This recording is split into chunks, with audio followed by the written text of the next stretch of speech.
मुसलमानों को धोखा दिया है, सीधा सीधा धोखा दिया है। 2022 में मुसलमानों से वोट लिए और अपने एमएलए जिताए और सीधा धोखा देकर और निकल लिए। मुसलमान नहीं भूलेगा, मुसलमान के दिल में है, मन में है। कितने ही उनके साथ लोग चले जाएं, लेकिन वोट आरएलडी को कभी नहीं देंगे। यूपी में अखिलेश यादव की पॉलिटिक्स को कैसे देखते हैं आप? देखिए, ये तो एक 2027 में आपने देखा होगा भाई, 2027 में 2022 में कुछ नहीं कर पाए, अब 2027 की बारी है भाई। ये देखो, ये झुंझुना वाला काम ये अच्छा नहीं होता, लोगों को झूठ बोलना, बरगलाना। जब आरएलडी का गठबंधन था तब तो सरकार नहीं बना पाए, आज ऐसा क्या होगा कि 2027 में अब सरकार बना लोगे? ये बिल्कुल एक झूठा मामला है और मैं अपने लोगों से, मुसलमानों से समझाना चाहता हूँ, ये झूठाई से बाहर हो जाओ। आप राष्ट्रीय कार्यकारिणी के सदस्य भी हैं, आपको लगता है आजाद समाज पार्टी किसी बड़े गठबंधन का हिस्सा हो सकती है आने वाले समय में? देखिए, ये समय तय करेगा, लेकिन हम 403 विधानसभा पूरी सीटों पर चुनाव लड़ने का हमारे नेता ने आह्वान कर दिया। हम पूरी 403 विधानसभा सीटों पर चुनाव लड़ेंगे। अभी जो पश्चिम यूपी में आजाद समाज पार्टी काफ़ी सक्रिय नजर आ रही है, आपकी सबसे बड़ी रणनीति क्या है? हमारी रणनीति है दलित, मुसलमान, अति पिछड़ा, ओबीसी, जो इस समय परेशान है इस सरकार से। वही हमारा वोटर है, वही हमारा भाई है, वही हमारा सब कुछ है। उसी का आधारित पे आजाद समाज पार्टी दमखम के साथ 2027 का चुनाव लड़ने का काम करेंगे और जीत भी हासिल होगी। नमस्कार दोस्तों, स्वागत आपका न्यूज 80 पर। मैं हूं आपके साथ राहुल राणा। दोस्तों, अब चुनावी साल है, 2027 विधानसभा चुनाव को लेकर जो तैयारी अब देखी जा रही है वो शुरुआती तैयारी है, लेकिन अभी किस तरह से पार्टी के नेता अपनी तैयारी कर रहे हैं। आज मैं मौजूद हूं थाना भवन विधानसभा सीट पर और आजाद समाज पार्टी से दावेदार है मौसम राव जी, राष्ट्रीय कार्यकारिणी के सदस्य भी है। और अब थाना भवन में जो चुनाव है वो किस तरह से होने जा रहा है, युवाओं की राजनीति और विकास के मुद्दे पर मैं आज चर्चा करूंगा। अभी थाना भवन सीट पर कोई भी दूसरी पार्टी का जो दावेदार है वो खुलकर सामने नहीं आ रहा, लेकिन अभी आजाद समाज पार्टी ने अपने दावेदार को फील्ड में भेज दिया है और जनता की नब्ज टटोलने का काम यहां पर हो रहा है। थाना भवन की जो सीट है, यहां से अभी राष्ट्रीय लोकदल से विधायक है अशरफ अली और यहां सुरेश राणा विधायक रह चुके हैं, गन्ना मंत्री रह चुके हैं। थाना भवन की सीट काफ़ी हॉट सीट कही जाती है। इस सीट पर क्या चुनावी मिजाज, वही समझेंगे। आप बताइए, क्या चुनावी मिजाज आपको थाना भवन की सीट पर नजर आ रहा है? राहुल भाई, पहले तो आपका बहुत बहुत शुक्रिया। देखिए, थाना भवन के अंदर इस समय का जो मुसलमानों ने भरोसा किया था आरएलडी के ऊपर, वो कहीं ना कहीं टूट चुका है।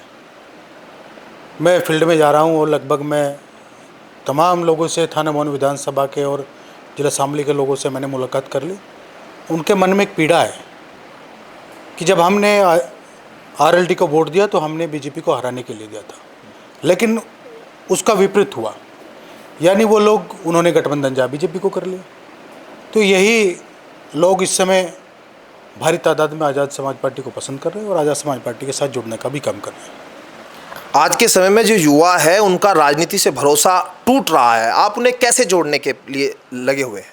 देखिए, आज़ाद समाज पार्टी युवाओं की पार्टी, सबसे पहले मैं आपको बता दूं, जिसमें माननीय एडवोकेट चंद्रशेखर आज़ाद, हमारे आदरणीय नेता, सांसद नगीना, वो एक युवा है और युवा का भरोसा हमारे नेता के ऊपर जम रहा है।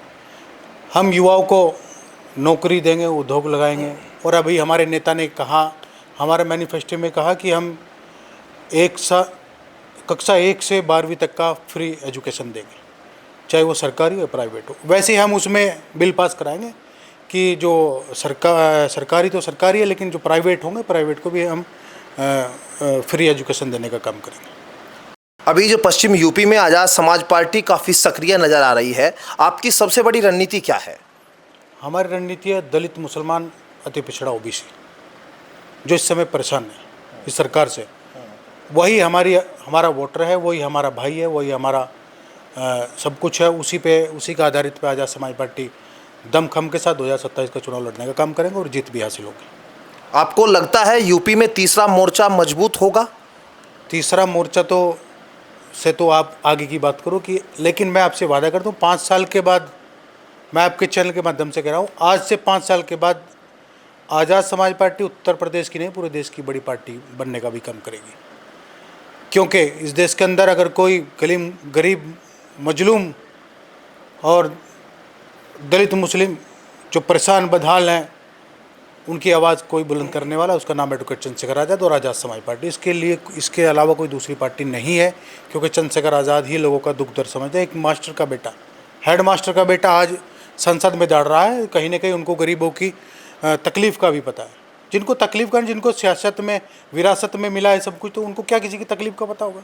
लेकिन हमारे नेता को गरीब मजलूमों की तकलीफ़ का पता है, इसीलिए हमारे नेता एडवोकेट चंद्रशेखर आज़ाद, हर व्यक्ति की पसंद हमारे नेता माननीय एडवोकेट चंद्रशेखर आज़ाद है। आप राष्ट्रीय कार्यकारिणी के सदस्य भी हैं, आपको लगता है आज़ाद समाज पार्टी किसी बड़े गठबंधन का हिस्सा हो सकती है आने वाले समय में? देखिए, ये समय तय करेगा, लेकिन हम 403 विधानसभा पूरी सीटों पर चुनाव लड़ने का हमारे नेता ने आह्वान कर दिया। हम पूरी 403 विधानसभा सीटों पर चुनाव लड़ेंगे, क्योंकि मैं आपको बता दूं 86 सीटें हमारे पास सुरक्षित सीटें हैं, जिन पे आज़ाद समाज पार्टी का मजबूत सुरक्षित नेता लड़ेगा। वो हमारी जेब में रखी 86 सीटें, और उसके बाद जिसकी जितनी संख्या बारी उतनी उसकी हिस्सेदारी, उसके आधारित पर हम यहाँ टिकट वितरण करने का काम करेंगे। देख लेना आप, आज़ाद समाज पार्टी बड़ी मजबूती से 2027 में सबसे बड़ी पार्टी बनने का काम होगा। बीजेपी सरकार जिस तरह से लोकतंत्र की बात करती है और विकास की बात करती है, आपको लगता है कि संतुष्ट है कि योगी सरकार में विकास हुआ है, रोजगार की बात हुई है, मुद्दों की बात हुई है, लोकतंत्र की बात हुई है? बिल्कुल कुछ नहीं है, खोखला है पूरा। लोकतंत्र की तो बात ही नहीं है, लोकतंत्र की बात नहीं है, इसीलिए हमारी पार्टी इसमें आज़ाद समाज पार्टी, लोकतंत्र की बात बीजेपी में नहीं है, इसीलिए आज़ाद समाज पार्टी उभरने का काम करेगी। क्योंकि हमारी पार्टी संविधान से चलने वाली पार्टी है, उसमें हमारा कोई भी नेता एजुकेशन नेता है, एजुकेटेड नेता है, सब नेता हैं सब, और वो संविधान की बात करते हैं, और उसी के आधारित पर इस देश में, उत्तर प्रदेश में और इस देश में आज़ाद समाज पार्टी सबसे बड़ी पार्टी बनने का भी काम होगा। 2027 में आपको मुद्दे क्या नज़र आते हैं? धर्म या जाति या कुछ और? क्या मुद्दे आपको फेस करने पड़ेंगे? देखिए, अब कहीं कहीं अब आपने देखना लगभग जो है ना, मैं आपको बता दूं कि अब सरकार ये चाहेगी कि सबसे ज़्यादा दलित मुसलमान का झगड़ा हो। अगर झगड़ा हो तो उस पर सीधा मुकदमा लिखवाने का काम होगा। अगर वो चाहेंगे कि फैसला हो जाएगा तो ऐसा नहीं होगा। आप देख लेना, यही मुद्दा आज के समय का होगा कि वो चाहेंगे कि आज दलित मुसलमान में झगड़ा हो जाए और फिर उन पर मुकदमा दर्ज हो, ताकि इनकी आपस में लड़ाई हो। लेकिन हमारे नेता माननीय एडवोकेट चंद्रशेखर आज़ाद और हमारे आज़ाद समाज पार्टी के लोग पूरे सक्रिय हैं। हम ऐसा बिल्कुल हरगिज़ नहीं होने देंगे, और आज़ाद समाज पार्टी मजबूती से यहाँ अपना काम कर रही है। पूरी उत्तर प्रदेश के अंदर हमारी 403 विधानसभा सीट पर तैयारी चल चुकी है, और आप देखना आज़ाद समाज पार्टी सबसे पार्टी होगी, बड़ी पार्टी होगी। अब यूपी में अखिलेश यादव की पॉलिटिक्स को कैसे देखते हैं आप? देखिए, ये तो एक 2027 में आपने देखा होगा भाई, 2022 में कुछ नहीं कर पाए, अब 2027 की बारी है भाई। ये देखो, ये झुंझुना वाला काम ये अच्छा नहीं होता, लोगों को झूठ बोलना, बरगलाना। जब आरएलडी का गठबंधन था तब तो सरकार नहीं बना पाए, आज ऐसा क्या हुआ कि 2027 में अब सरकार बना लोगे? ये बिल्कुल एक झूठा मामला है, और मैं अपने लोगों से, मुसलमानों से समझाना चाहता हूँ, ये झूठाई से बाहर हो जाओ, नहीं तो फिर दोबारा नुकसान किसका होता है यहाँ पे? मुस्लिम समाज का होता है ना, या दलितों का होता है, किसी और का तो होता ही नहीं भाई। इन्हीं का, ओबीसी समाज, कश्यप समाज का होता है। जब इनके ऊपर अत्याचार होता है तो सब चुप रहते हैं। लेकिन मैं आपसे बता दूं, केवल अब मुसलमान दिमाग से वोट करेगा। वो समय चला गया कि दिल से वोट करता था और कह दिया कि सरकार आ रही। भाई 2022 में तो आप सरकार नहीं बना पाई, अब आपके पास ऐसा क्या है कि अब 2027 में बनाओगे? आरएलडी का गठबंधन आपका टूट गया। ये बिल्कुल सरासर झूठ है और लोगों को ठगने का काम हो रहा है। मैं अपने मुसलमान भाइयों से यही कहना चाहूँगा आपके चैनल के माध्यम से, समय परिवर्तन का, और समझ जाओ कि वो कभी जीत नहीं पाएंगे और ना ही सरकार बना पाएंगे। सरकार अगर यहाँ बनाएगी तो आज़ाद समाज पार्टी बनाएगी, कोई दूसरा विकल्प है ही नहीं। अगर बीजेपी को कोई हरा सकता है तो आज़ाद समाज पार्टी है। अब जयंत चौधरी की पॉलिटिक्स पर मैं आपसे जानना चाहता हूँ, उसको कैसे देखते हैं आप यूपी में इस वक्त? मुसलमानों को धोखा दिया है, सीधा धोखा दिया है। 2022 में मुसलमानों से वोट लिए और अपने एमएलए जिताए और सीधा धोखा देकर और निकल लिए। मुसलमान नहीं भूलेगा, मुसलमान के दिल में है, मन में है। कितने ही उनके साथ लोग चले जाएं, लेकिन वोट आरएलडी को कभी नहीं देंगे। मैं अंदर उनके मन की बात जानता हूँ, क्योंकि उनके साथ धोखा हुआ है।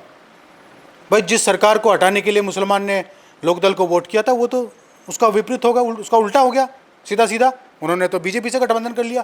क्या भरोसा, क्या मुसलमान भरोसा करे? आज से नहीं, आने वाले समय में भी आरएलडी पर मुसलमान भरोसा कभी नहीं करेगा। मैं आपसे वो आपके चैनल के माध्यम से कह रहा हूँ। और एक भी वोट अगर आरएलडी को दे दो तो मैं आपसे वो करता हूँ।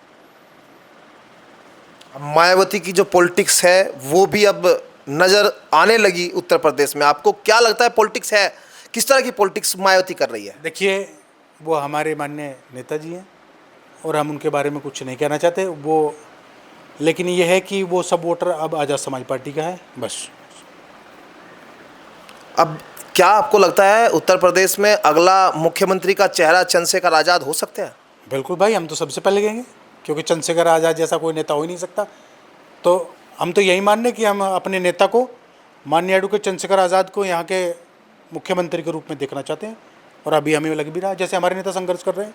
अब देखो कितनी बड़ी बड़ी रैली अब से पहले हमें कर दिए, पार्टियाँ अब उठी हैं, लेकिन हमारे नेता ने तो पिछले जब से लोकसभा चुनाव जीते तब से हमारी पार्टी के हमारे नेता कोई नहीं बैठा, घर में घर घर जाकर अपनी बात पहुंचाने का काम कर रहे हैं। और मैं आपको बता दूं, आज ये जो मीटर लगाए थे, सबसे पहले माननीय एडवोकेट चंद्रशेखर आज़ाद ने मीटर को फेल कराने का काम किया। उन्होंने कहा कि अगर गरीब का बच्चा एजुकेशन, उसका कल पेपर भी हो सकता है और वो पेपर की पढ़ाई कर रहा हो और अचानक से लाइट चली जाए और उसके घर में पैसे नहीं हो तो वो कैसे उसको रिचार्ज करेगा। उसीलिए हमारे नेता माननीय एडवोकेट चंद्रशेखर आज़ाद ने मजबूती से उसकी आवाज़ उठाई और आज उसको खारिज कराने का भी काम ही हमारे नेता माननीय एडवोकेट चंद्रशेखर आज़ाद ने किया है। आपकी सीट पर सुरेश राणा भी तैयारी कर रहे हैं, कैबिनेट मंत्री रह चुके हैं, पिछला चुनाव वो जीते थे। आपको क्या लगेगा, चुनाव उनके सामने आप लड़ेंगे, कैसी चुनौती रहने वाली है? देखो, ये जनता तय करेगी। पिछली बार भी हारे ना, तो इस बार भी जनता ने मन बना लिया। आज़ाद समाज पार्टी के साथ जाएगी जनता, देख लेना भाई, कोई नहीं है टक्कर में। आज़ाद समाज पार्टी सबसे पहली पार्टी यहाँ पे और सबसे मजबूत पार्टी आज़ाद समाज पार्टी थाना भवन के अंदर है और जिला शामली में है। आप देख लेना, कोई टक्कर भी नहीं है। शुक्रिया बातचीत करने के लिए। और मौसम राव जी साफ तौर पर थाना भवन की सीट को लेकर अपनी बात रख रहे हैं, लेकिन विकास, रोजगार और युवाओं की बात भी वो रखते हुए नजर आए। और अखिलेश यादव, जयंत चौधरी पर सीधे तौर पर वो कटाक्ष करते हुए नजर आ रहे हैं। लेकिन अब 2027 का चुनाव है, क्या इसका राजनीतिक गुणागणित सामने आता है, आने वाले दिनों में तय होगा। वीडियो जर्नलिस्ट गौरव राठी के साथ मैं राहुल राणा, न्यूज 80 थाना भवन शामली।